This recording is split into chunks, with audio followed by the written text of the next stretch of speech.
Welcome everyone. Let us start with our salutations.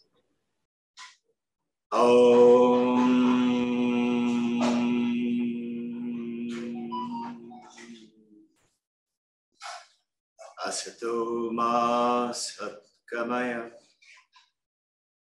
tamaso ma jyotirgamaya, mrityurma amritam gamaya.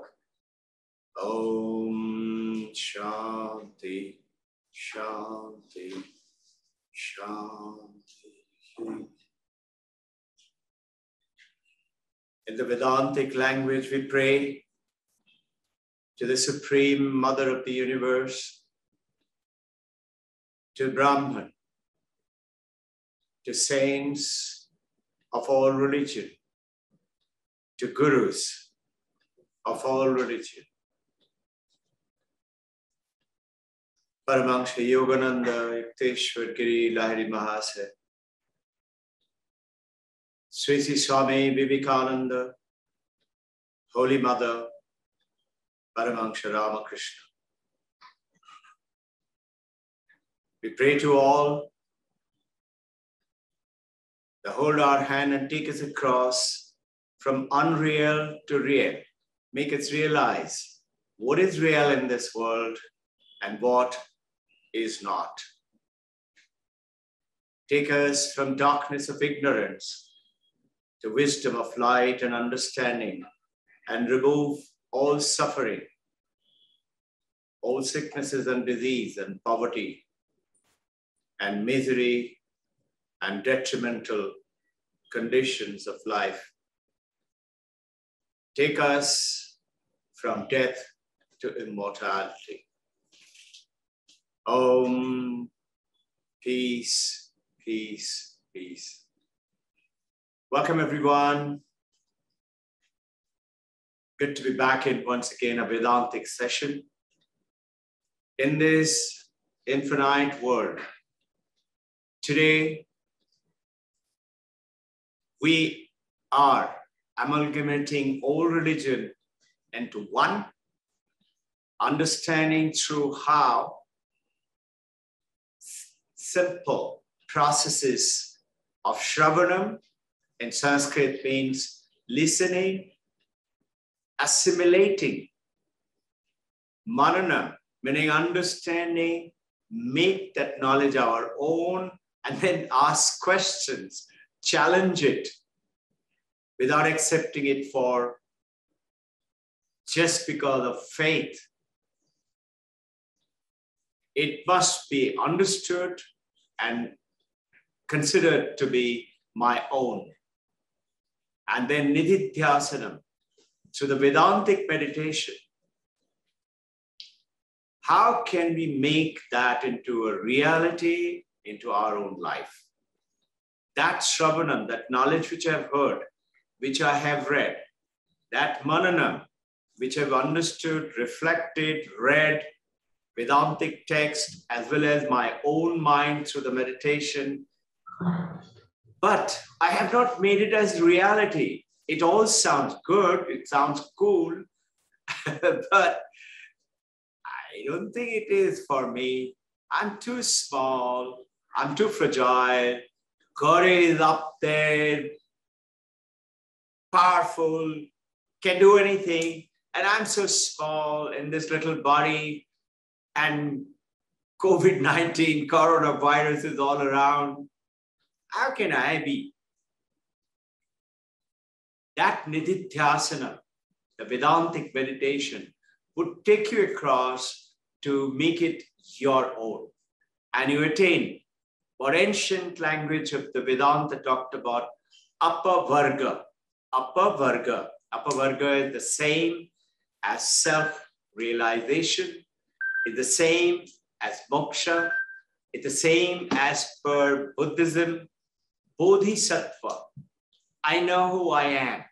Buddha means the one who knows. Knows what? Who am I? The today's session, we will take on that. I'll get on to the slides. Please share and let us take you across to questions on self-realization. I have some questions. Now, to get on to this question, a little bit of previous knowledge which we talked about. Recollect.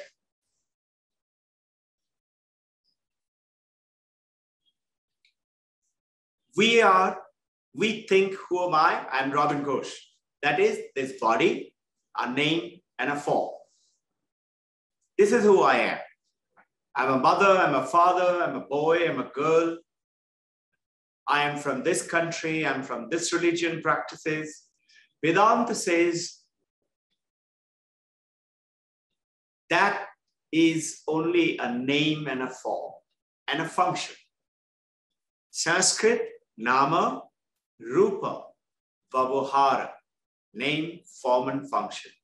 But remember Shankaracharya recollecting, revising, mano, buddhi, chitta, ahankar, na aham. My mind, mano, buddhi,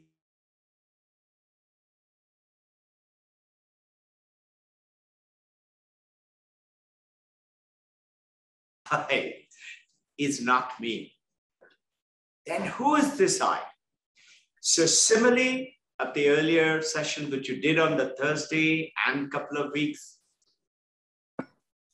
imagining this entire huge, powerful sun is giving life to earth.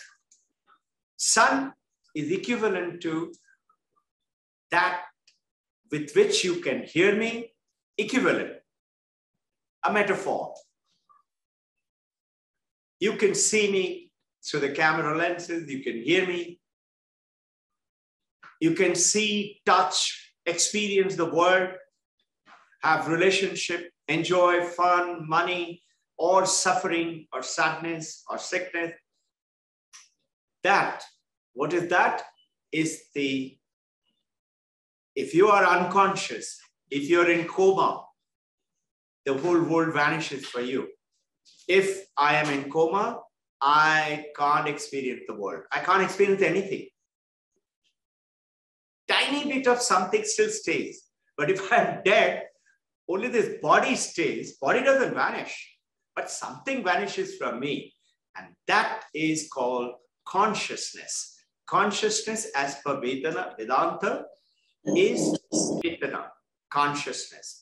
That is coming like the sunlight to the earth, like the consciousness, entire universe, everywhere is spread.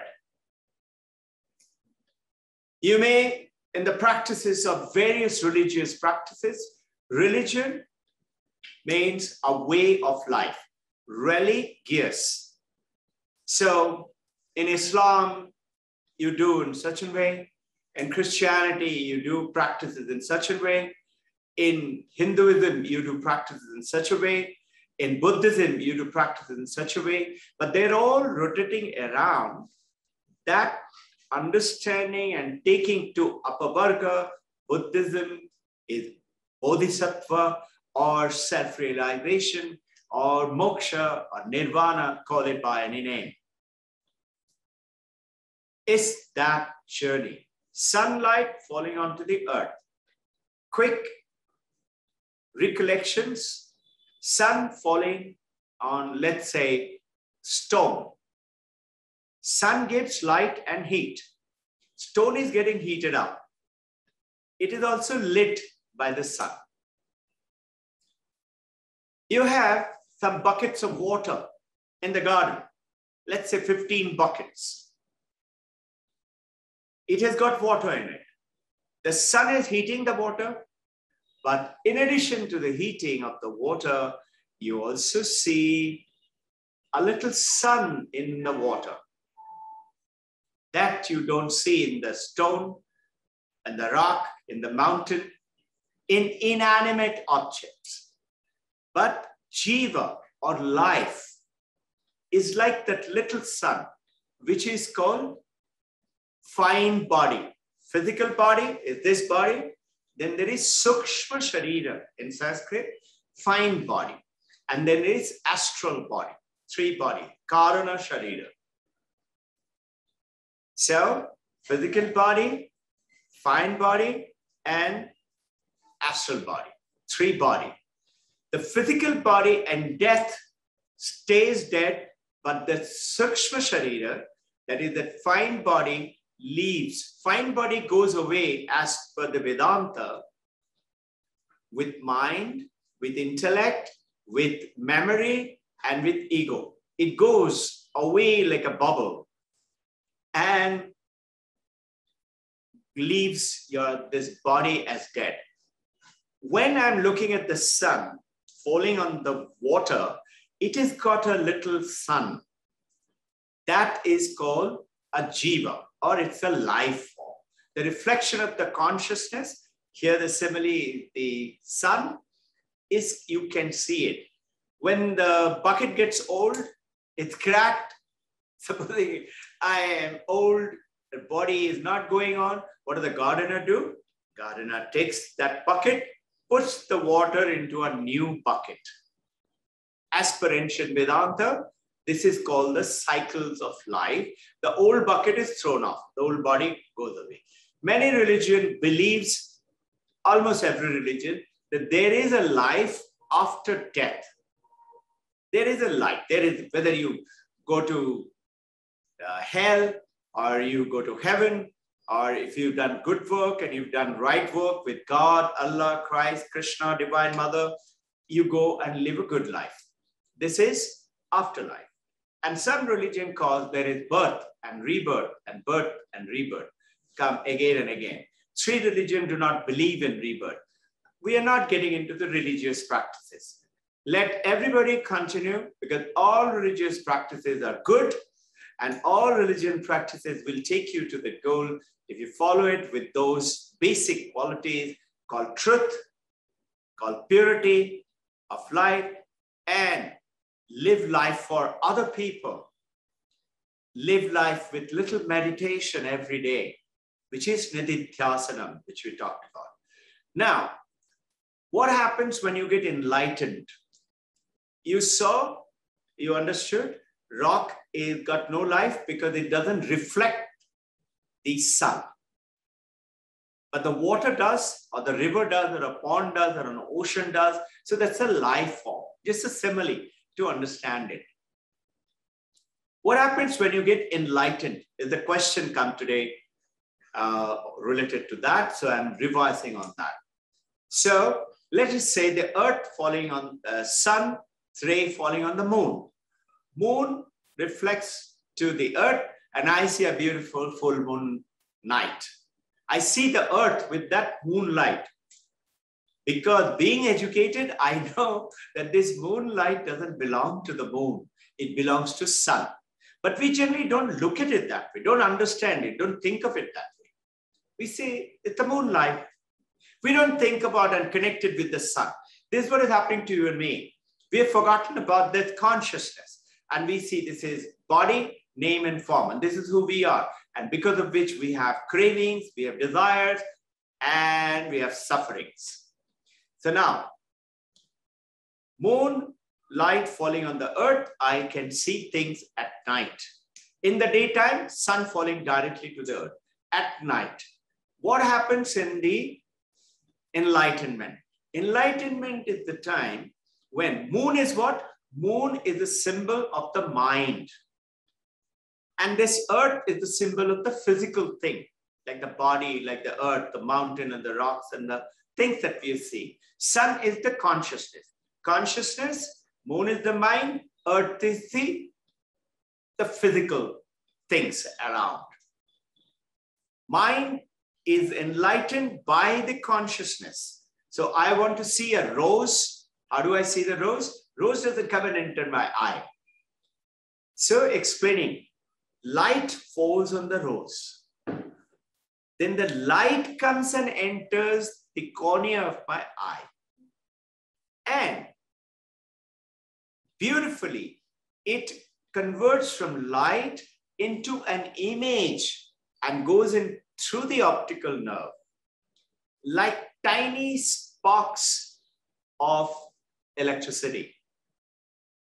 Those tiny sparks goes goes into the brain, to the brain neurons, makes connection with 2-3 neurons, makes it synapses, 2 neurons connecting together with data, information, data, call it a synapsis. Synapsis, how this is Western world has not realized as yet.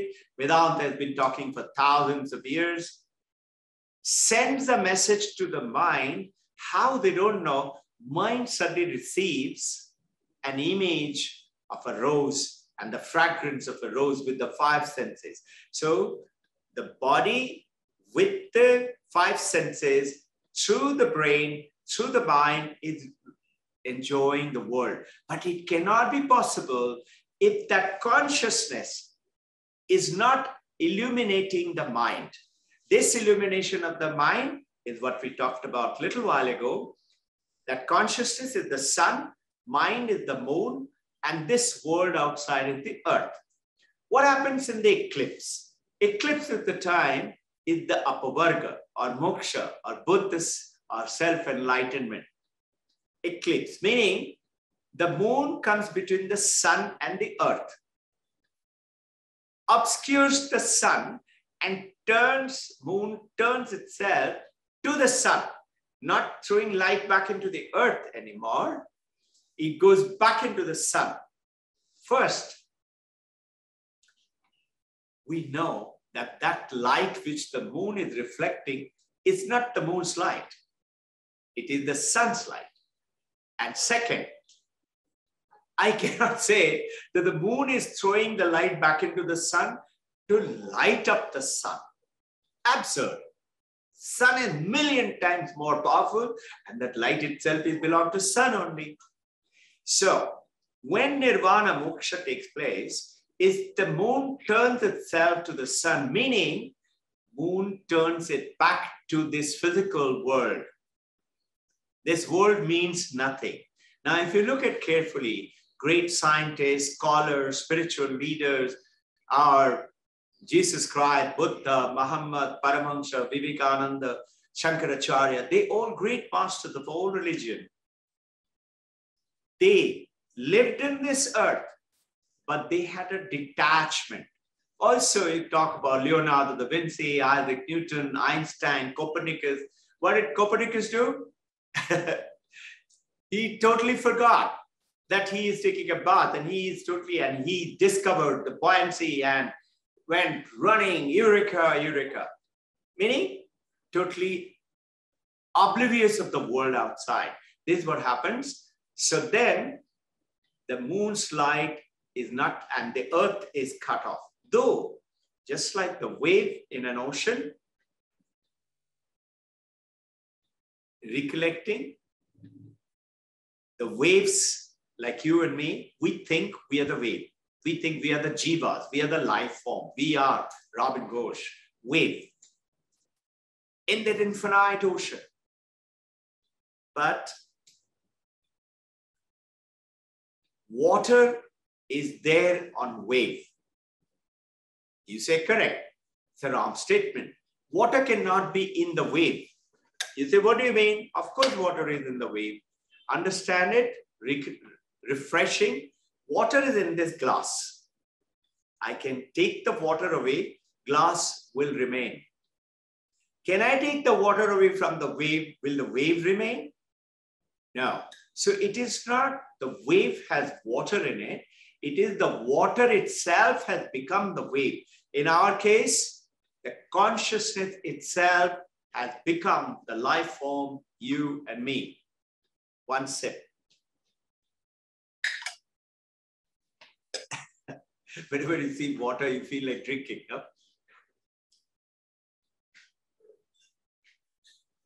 Waves, ocean, everything is only one thing, is the water. If I take away the water, ocean vanishes, waves vanish, bubble, froth, everything vanishes. Water is essential. Consciousness is essential. This is in a quick 10 minutes time, I've revised the whole thing. Now the question came on this self-realization. when self-realization comes, will the self, that is that consciousness within, know itself is the question. If it knows itself, you recollect our Vedantic, when you know something, consciousness knows, I know this clock, I know this computer, I know the microphone, I know the camera. What is it? It is an object. When consciousness, self, knows something, it is an object. So the question is a very powerful question. And it is talking about, it becomes, the moment consciousness knows something, it becomes an object. Because knowing something has to be an object. Consciousness itself, self itself is subject. It's not an object. So if consciousness knows itself, reveals self, then the self becomes an object. The question is, how can it be? A very good question. When you understand the question properly, you will understand the beauty of the answer too. So in the Advaita Vedanta, in the self-inquiry, we are identifying things as object. What things? Everything. And the consciousness alone is the self, is the soul, is the purity, is the Param Atma. And the real nature of the self, which is the awareness. Awareness, knowingness, understandingness is because of that consciousness. I know that rose because of the consciousness. If the awareness was not there, the light is not there, I cannot see it, I cannot understand, I'm dead to the world. Like I'm in coma or I'm in unconscious state or deep sleep state. So going ahead, that the self cannot be understood as an object. What are the objects? Who is this? Am I? We are talking about. I am not that object. Which we are aware of an object of the anything. The world around us, people around us, my husband, my wife, my children, my parent, my friends, my office, my building, my car, my property, my money, everything is an object. Listen, I experience also fine object. What? My anger, my love, my jealousy, my hatred, my conceptual understanding. Everything is an object. Why? Because I experience it. I experience my love. I experience my hatred. I experience my likes, dislikes. They all are object. So everything is an object. So then how is it that I'm going to do that is the question, that without understanding the object. Now, the goal is what the Vedantic goal, yours and my goal, is to acquire that self-knowledge. The moment I know, if it is known like that, it becomes an object. How is that? That is the question which is coming. Now, whatever we are aware of, we became aware of, if I say I become aware of myself, I become an object. I cannot be an object. So that is where the very good question comes in.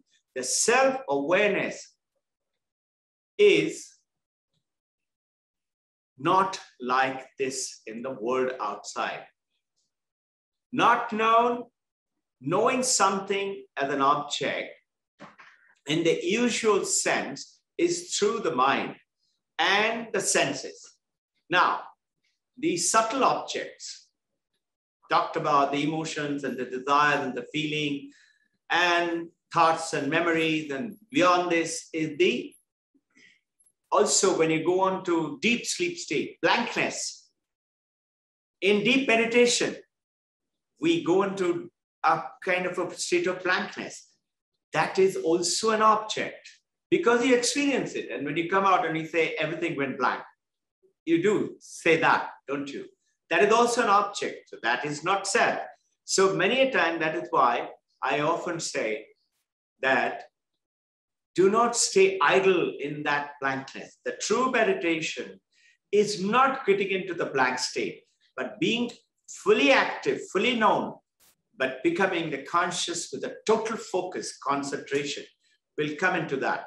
So we have 5 different Sukshma Sharira. So you will be getting all this. You can see it right now. You have right now, firstly, is Annamaya Kosha. Annamaya Kosha is the physical body. What we eat is who we are. So notice tigers and lions and hyenas, they're smelling, they're very restless because they eat raw flesh. Look at the cows and the buffaloes and the giraffe and the elephants, very calm and swinging. They are pure vegetarian. Now, this is physical body. Then comes the Pranamaya Kosha. I am not my physical body. I'm not my Pranamaya Kosha. Prana is breath. I'm not my breath. I experience my breath. I'm not my mind. Manomaya Kosha. These are all, you can just imagine, they are fine bodies, sheets. Sheet is like this cloth. Cloth is a sheet. Like you put over a pillow, you put a sheet, pillowcase. It's like a case. Manomaya Kosha, of the mind. And then comes the mind with the various mind stuff. Then comes Vijnanamaya Kosha, the knowledge. And then comes the Anandamaya Kosha, the joy. Even that, I experience it. None of this is me. And then Supreme Atman, which is the consciousness. So now, with this knowledge, now, every act of knowledge in the consciousness is known.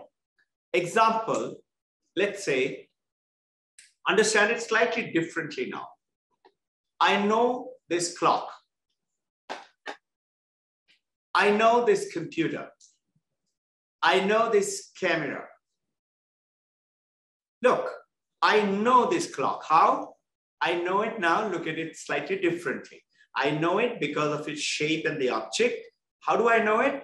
Light falls on it and enters my eye. Same way I know the microphone, the computer, but they're all different. Clock is different than the microphone, different than the computer. But understand one thing. One thing is common in all 3 of them, and that is the light. Now, this is a close example. Why is it close example?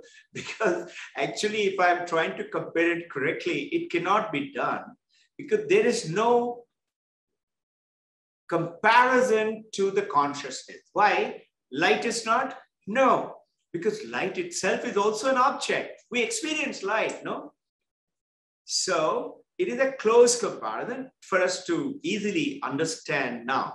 Now, in every episode of the knowledge, the same consciousness is shining everywhere, but not as an object.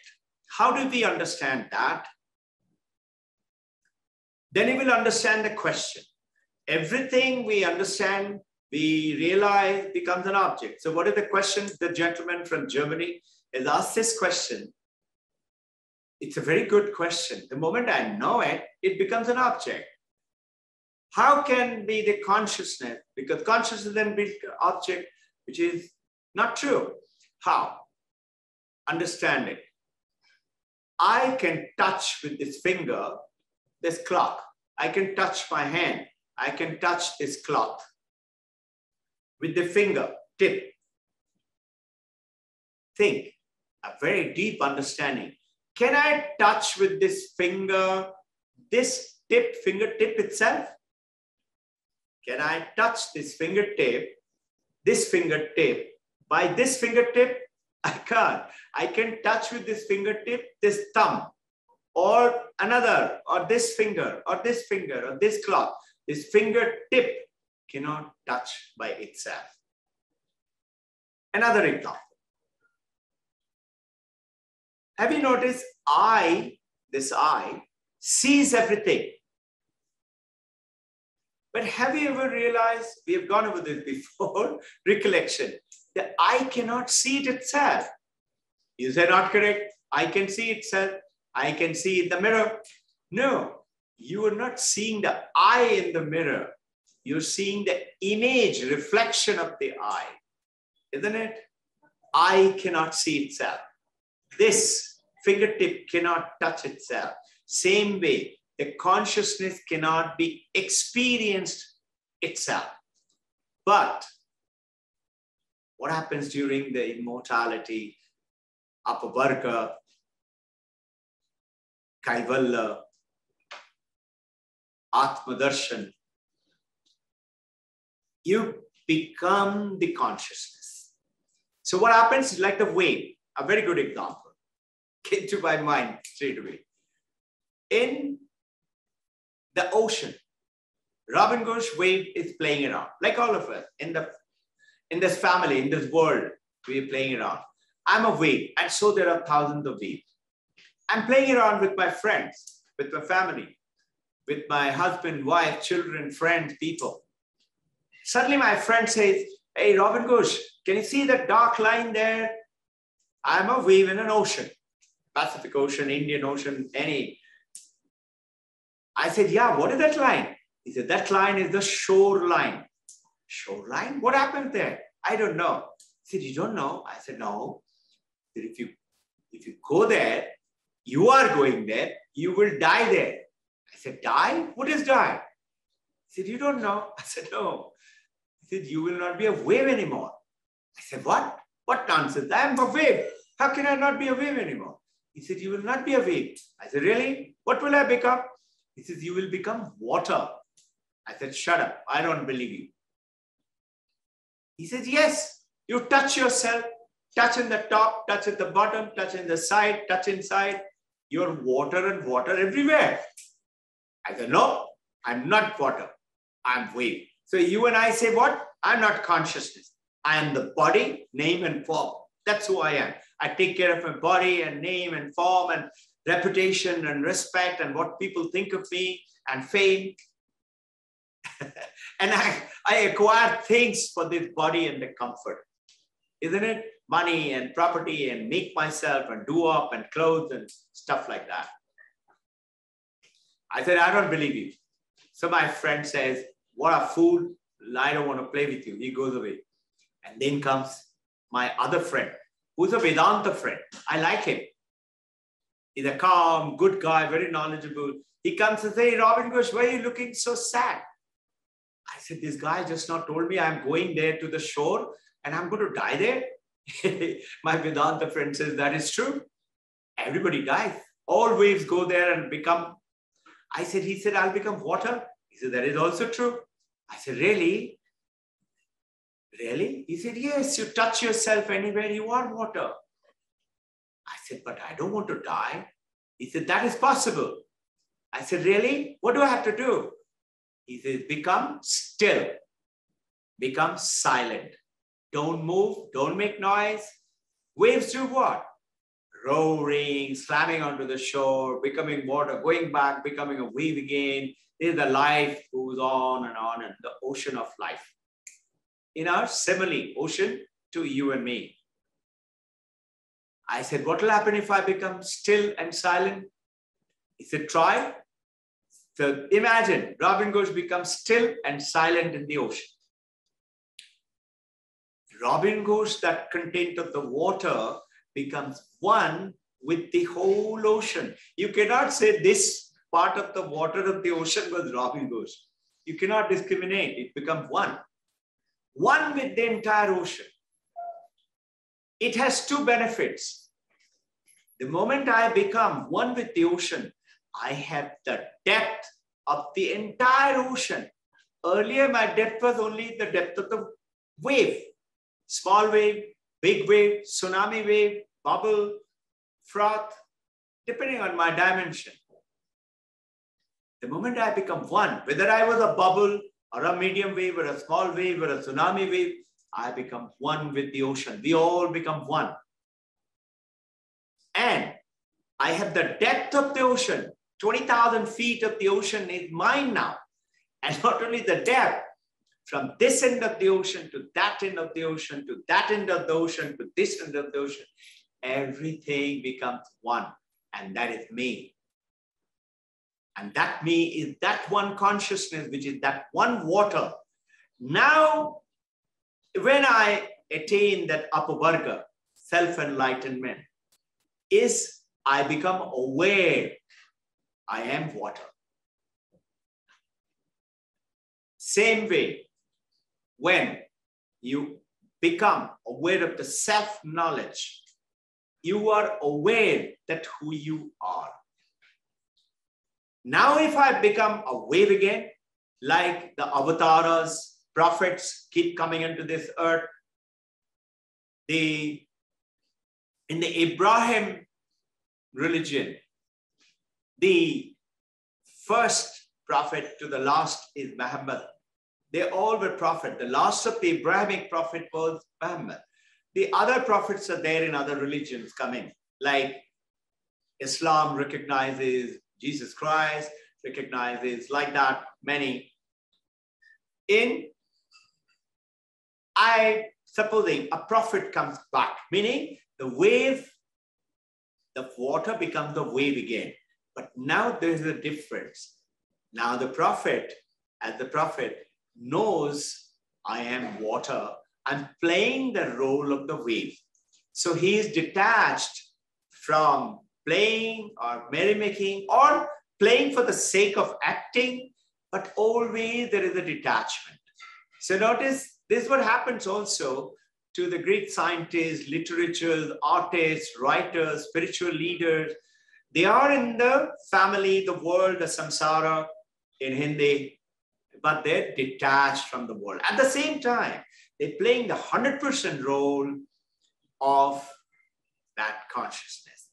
Now, in which in the Kena Upanishad, it goes ahead and says that in every episode of knowledge, it is the same consciousness shining everywhere, but not as an object, as the consciousness itself.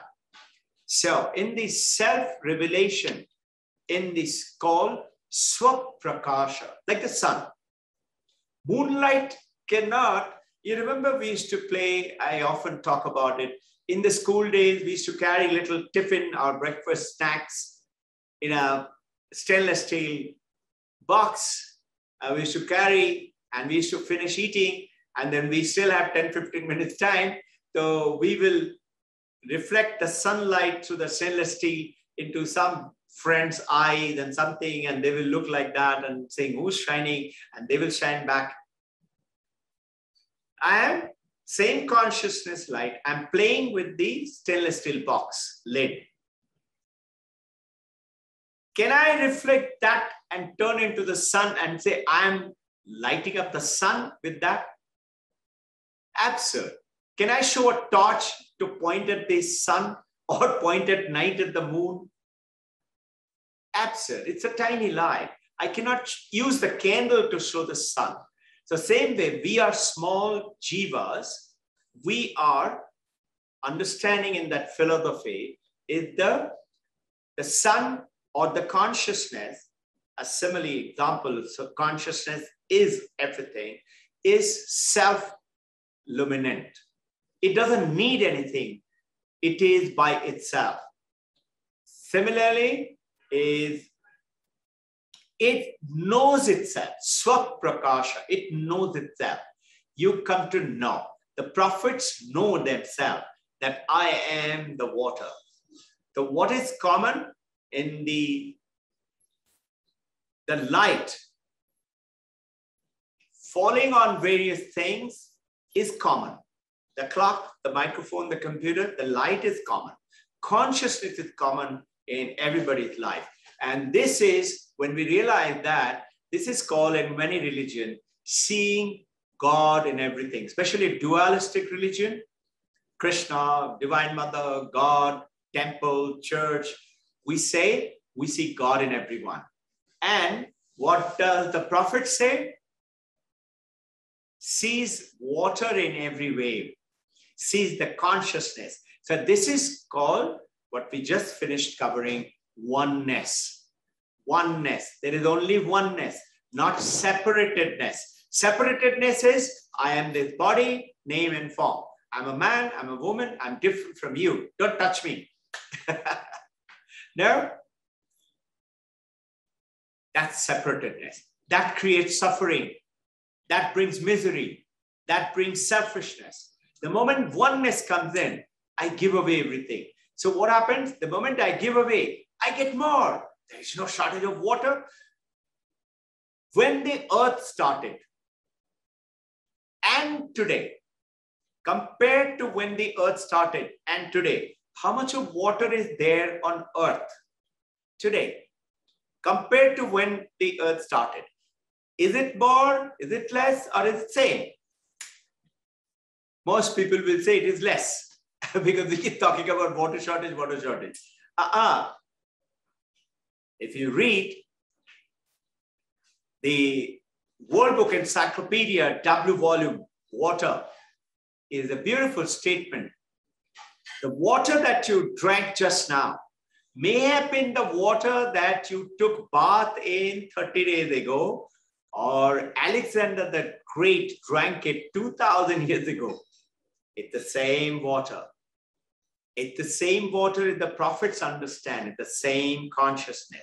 So in which we talk about the seeing God everywhere, seeing consciousness in everyone, oneness in everyone. The moment I see oneness, let's say I'm the wife and I'm looking at the oneness in my husband, God, consciousness, oneness. How can I fight? We are not different, we are one. I see my wife as one, as me.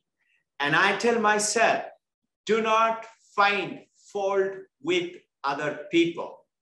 Find fault with your own mind and purify yourself.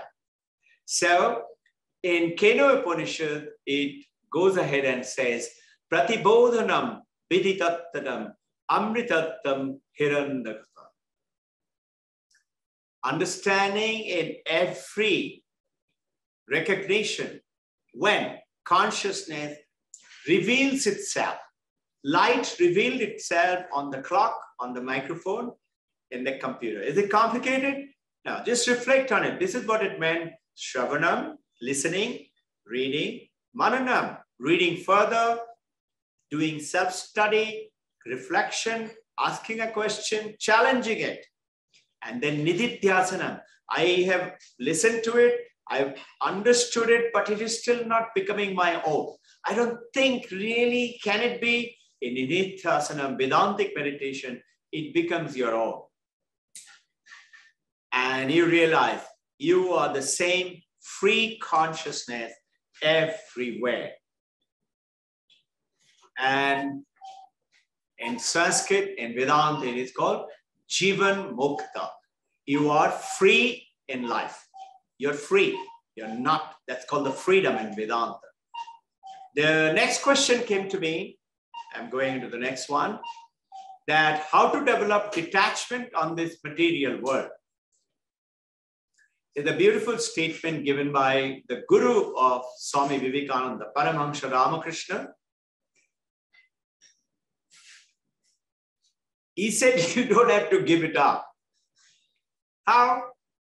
Somebody asked him, who had just taken initiation from him.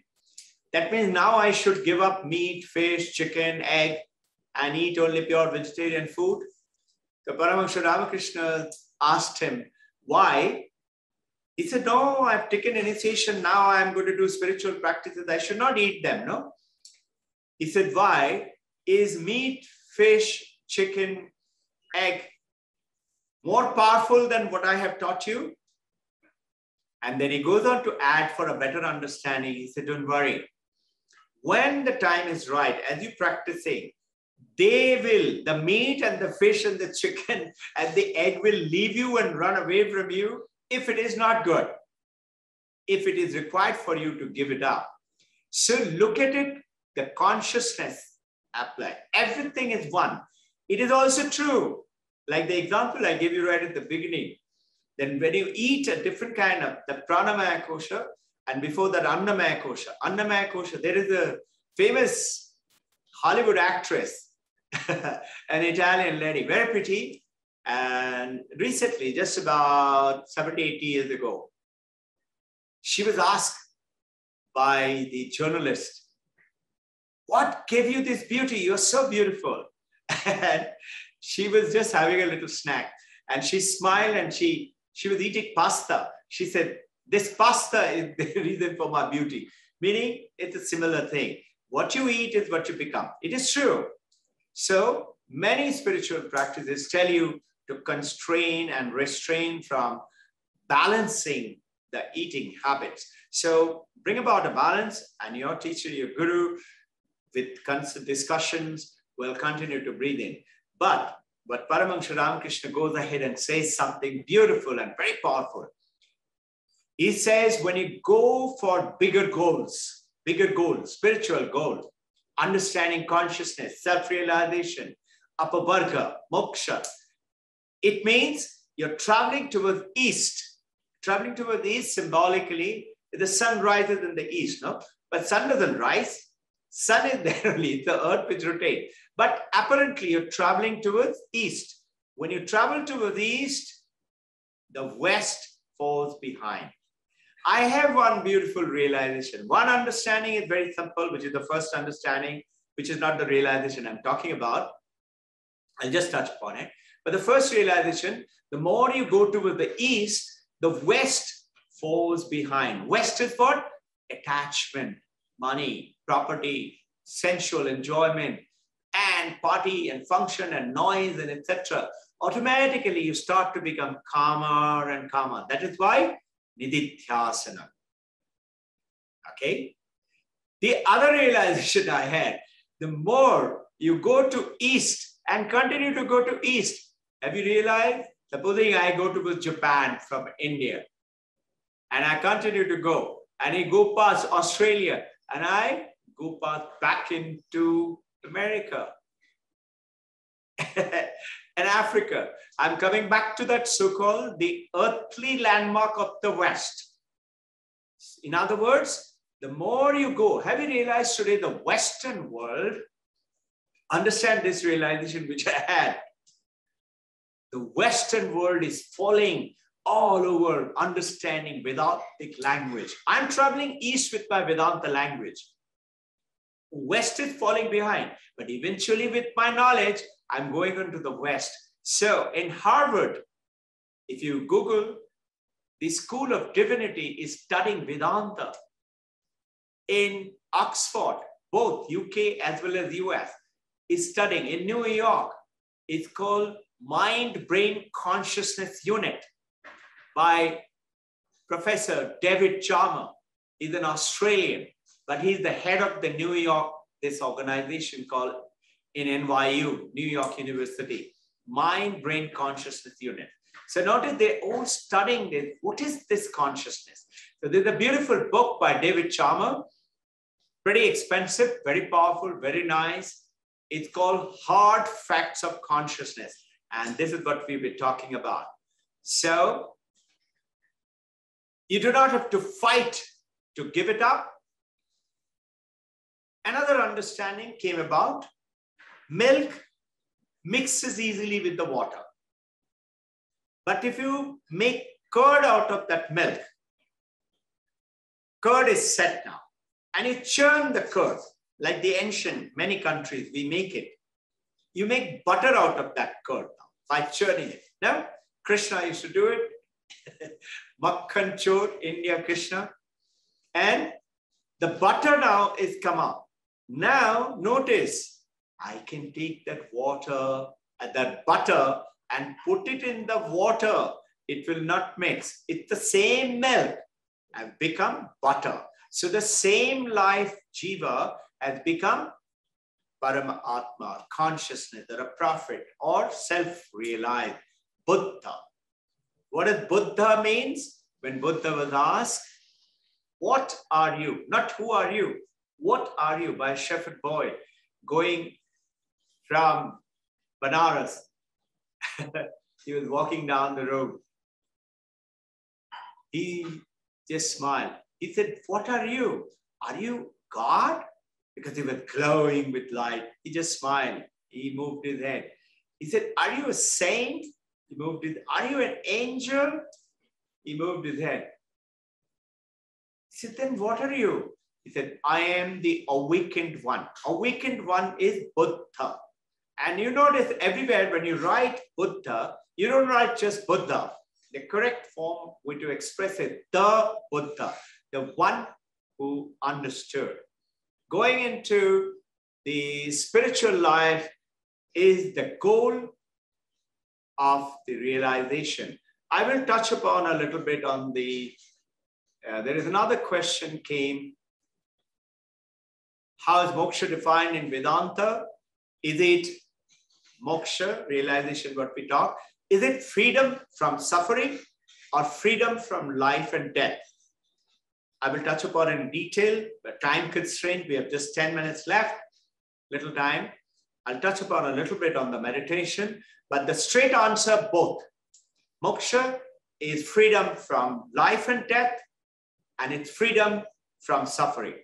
Both are similar. We'll maybe touch upon it in the classical Indian philosophy. Freedom from cycle of birth and death is freedom from the sorrow, which is equal to each other, which is same as both. Buddha talked about the 4 forms of classic 4 noble truth and 8 forms of getting away from them. Now, the Vedantic meditation is what we wanted you to. There are 108 different types of meditation, defined ones, and undefined many others. So there is mindfulness meditation, which is from Buddhist meditation. Vipassana has brought it into mindfulness meditation. Mindfulness meditation is a combination of Buddhism as well as from the Vedantic meditation. This is Nididhyasana.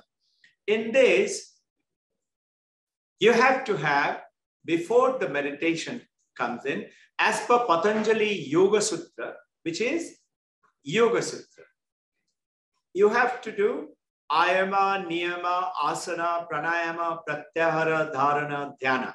8 forms, 8 limbs, as per Patanjali. As per Vedantic, you have to have a qualification. You have to attain a certain status to start the Vedantic meditation.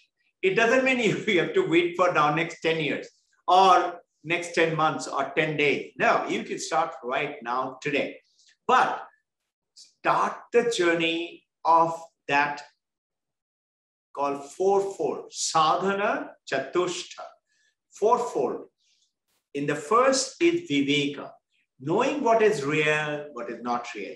Remember, we started our day-to-day supreme saints of all religion, Divine Mother, God, Guru, take us from unreal to real. First prayer. Then take us from ignorance to knowledge. Darkness of ignorance to light of knowledge. So Viveka does that. Knowing this is not real. It makes you realize, I am not this body. I am not this name. I'm not this form. Yes, I have to take care of this body. I have to take care of the mosque, the temple, the church. Otherwise, how will I have the deity for the worship? In the theistic religion, God and me, we are separate. In the Vedanta, Aham Brahmasmi. I am that Brahma. I am that consciousness. We will get on to more on this as we proceed progressively realization status. But Viveka makes you realize that. And as you realize that, automatically Vairag comes in. Notice what Paramahansa Ramakrishna said. When you go towards the east, waste falls behind. As you realize what is real and what is not real, automatically you have detachment. Crude example. Let's say you love to eat pizza. I get 10 pizza. And I say, especially for you. And you say, really, thank you so much. And I say, come, let's eat. So you eat 1 pizza and you take another pizza. I said, hey, come on. I bought 10 pizza for you. You have to eat it. He said, 10 pizza? No, I can't. I said, come on, please eat it. I bought it for you. He said, okay, you will eat 1 more. I said, no, 1 more. Just to please me, maybe you will eat 4th piece. After that, The moment you see me trying to, you will run away from the pizza. What happens? Vairag sets in. It is a crude example. Another crude example. I used to be very fond of, in my childhood, chocolate. I suppose all of us are, even today. And I used to dream when I grow up and start earning money, I'm going to buy chocolates and chocolates and chocolate. Actually, I landed up. And Sharada and I, we have cupboard full of chocolate now. And you know what? The refrigerator is filled with chocolate, cupboard is filled with chocolate. We don't feel like eating. It is there. It is there. So you know the world is there, but you know it's only momentary enjoyment. This is not permanent. It brings in Vairag. So Viveka, Vairag. The Sadhana Chatushti, the third form, the third is actually 6 of them are put as one. And that is starting from Shama. Shama is calmness of mind. Dhamma is controlling the senses. Just because it is there, I don't have to go and eat it again. Isn't it? We tend to do that. Have you realized our eyes, our senses are always going to garbage information, garbage data from the Facebook and Instagram. And it is like somebody putting his mouth into the garbage and eating from there like a dog. How can we do that? But we are doing it. We are looking at so-and-so person, what's wrong with that person, who's fighting with who, and do you know, this is what she said and this is what he said, instead of purifying our mind. So Shama, Dhamma, Uparati, control those sensual power, 5 senses, instead of going outwards. Have you realized our eyes, ears, senses, smell, everything, touch, taste, everything is going outwards to bring it through the brain to the mind. And then consciousness makes us realize the world. Instead of letting it go out, curb it inwards during that Nididhyasana, meditation time. This is called Uparati. And then Titiksha. I'm not going to give up. I will persist. Yes, I'm restless. I'm that wave, but I'm going to sit still during the meditation. I will not move. Hilo mat. Don't move. Tell yourself. Knee will be itching, head will be pinning, something will say, switch on the AC, switch off the fan, open the window. Mind will try to trick you. Don't. Mind will tell you, you have to get up at 4 o'clock for meditation. Mind will say, you never asked me. The consciousness had guided me to make a resolution New Year, get up in the morning for meditation. And I'm wanting to get up, consciousness is telling the body and the mind, come on, get up, 4 o'clock. Mind said, you haven't talked to me. Body says, no, I feel like sleeping. That is called training the elephant. And elephant is that mind and the body. Train. And once you train it, you will see something will happen. You will get up. Nothing can stop you there. And titiksha, not giving up. And then samadhana. Samadhana is that focusing, meditating, reading more, searching, inquiring more.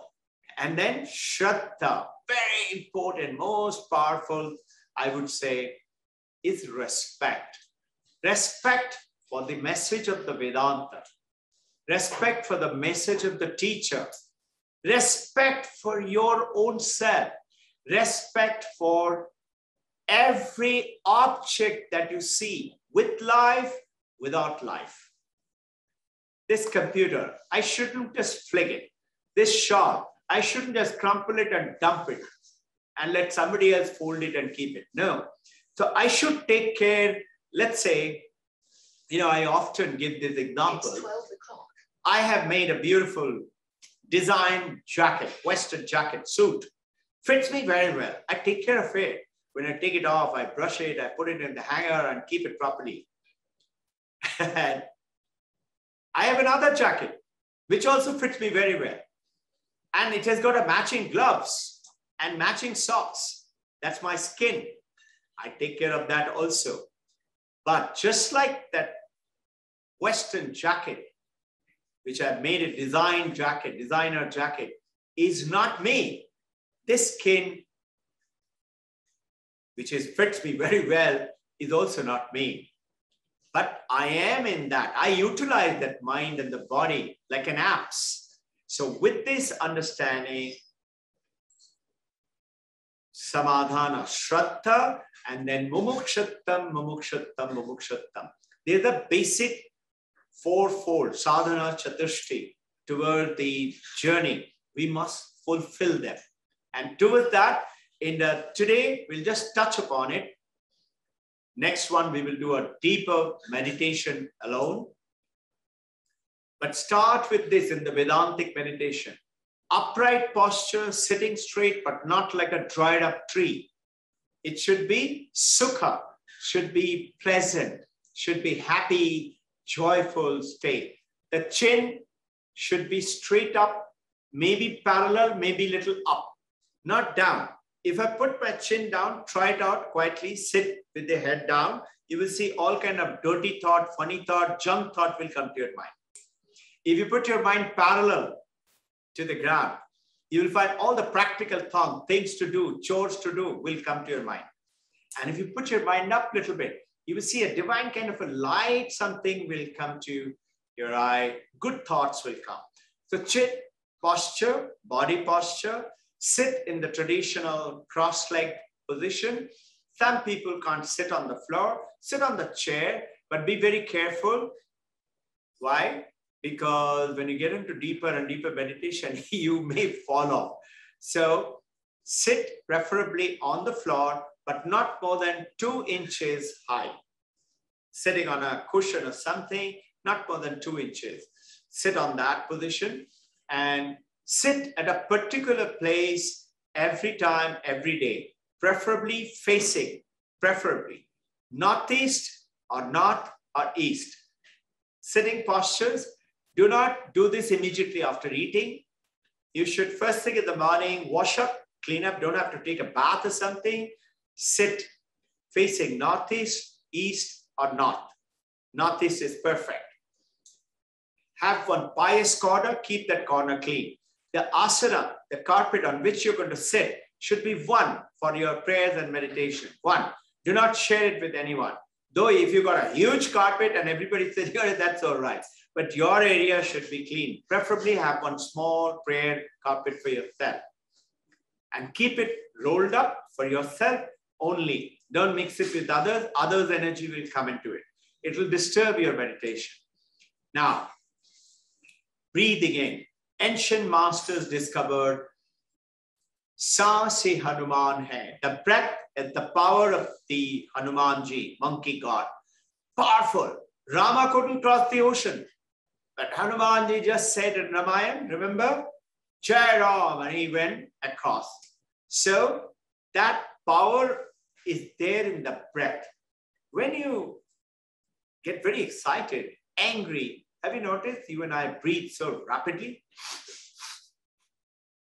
And when you're very happy, you're holding a baby in your hand, or holding your mother, father, or your lover's hand, or you're seeing a beautiful scenery, huge snow clap, mountain, waterfall, ocean, you smile, you got a beautiful flower valley, you're very calm and peaceful, serene. You hardly realize you're breathing. So breath is the thread with which you control the mind. So over here today, we'll just touch upon the basic, the first 2 steps, sitting posture and the breathing, in which do not breathe in like the Patanjali Yoga Sutra or Ramdevji Yogas, breathe in hard and breathe down, or, many breathing techniques are there. Just do gentle breathing. Those of you who are Kriyaban Yogi, you finish your Kriyas, and after the Kriya, you're starting your meditation. Breathing in gently. Just be aware, not the breath going in, but the coolness at the tip of the nostril. This coolness, awareness, is the consciousness of the Vedanta practice. The supreme consciousness is here. Notice sometimes when you're sitting and somebody comes and sits next to you, you immediately aware, conscious of that person. That consciousness, just be aware of that. Your eyes are closed, senses are closed. Just be aware of the coolness. Gentle breathing, not long, not short, no artificial, normal, peaceful breathing. And now breathe out. As you breathe out, feel the warmth at the tip of the nostril. For 15 counts, sit. This is ego. Okay, this is why we are pointing finger at always with this is the self with the ego. This is called Dhyana Mudra. In the Dhyana Mudra or Jnana Mudra, you sit in this posture, count. One. One is pressing the thumb against the index finger. One.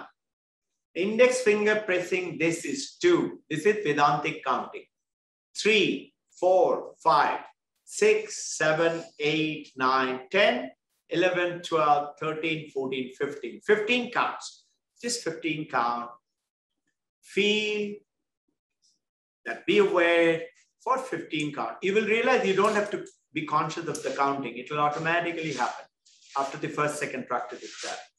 After 15 counts, breathe in. Oneness. Thought, you're thinking. Breathe in love for everyone. Breathe in. Believe in whatever you believe in. God, Brahman, Allah, Christ, consciousness, Krishna, Divine Mother. Breathe in. Breathe in. Selflessness. Breathe in. Truth and purity. 6 things.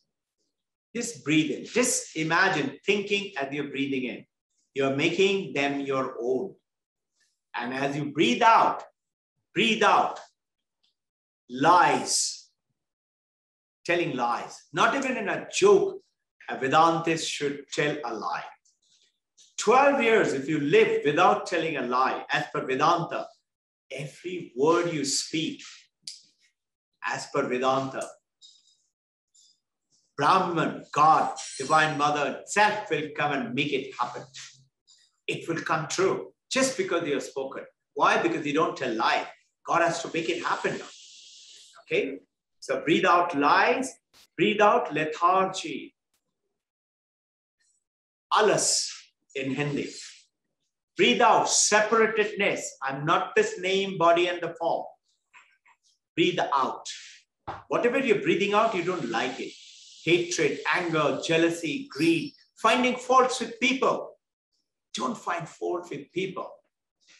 Find fault with your own and doesn't blame yourself. Don't call yourself a sinner.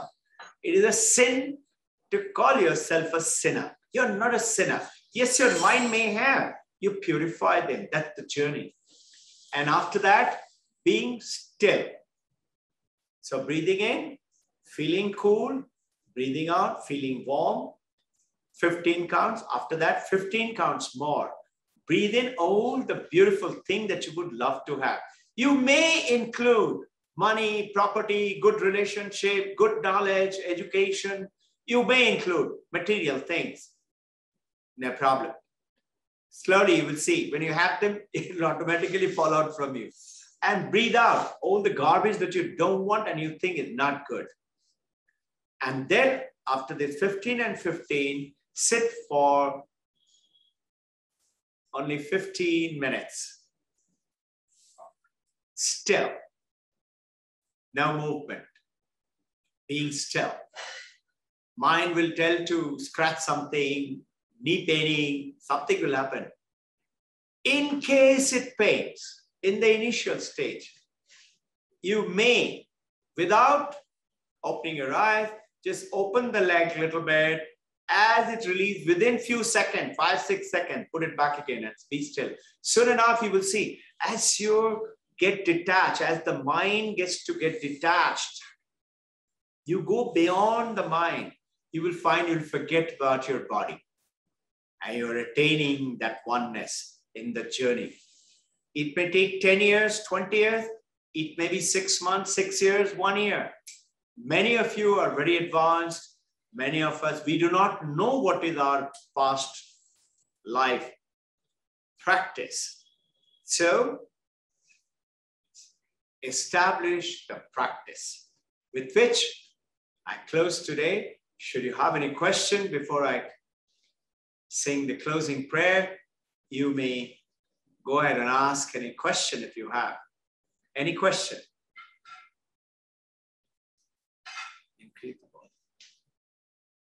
Any doubts?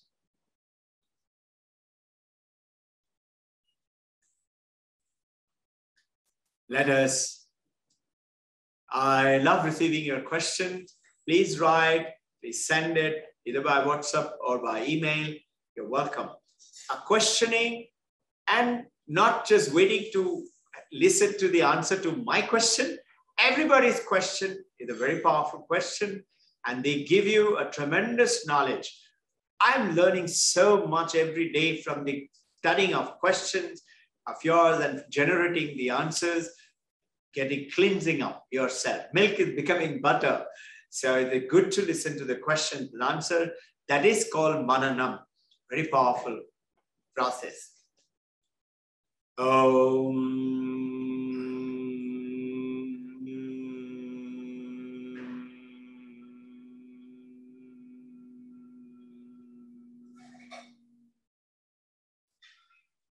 Shanti, Shanti, Shanti. May the Supreme Consciousness, Supreme Brahman, the God of all religion, saints of all times and the Gurus, bless us all. Hold our hand and make our journey fruitful towards becoming one, attaining nirvana, moksha, upper varga in this life alone. Before we leave this body attaining oneness and then spread selflessly every bit of wealth that we acquire from our sadhana. Give it away to everyone. Whatever I earn, I give it to each one of you to beautify, to make your life peaceful, take away all suffering and sickness and disease, and bring you with the understanding of the consciousness. May bliss, ananda dawn upon you. Jai.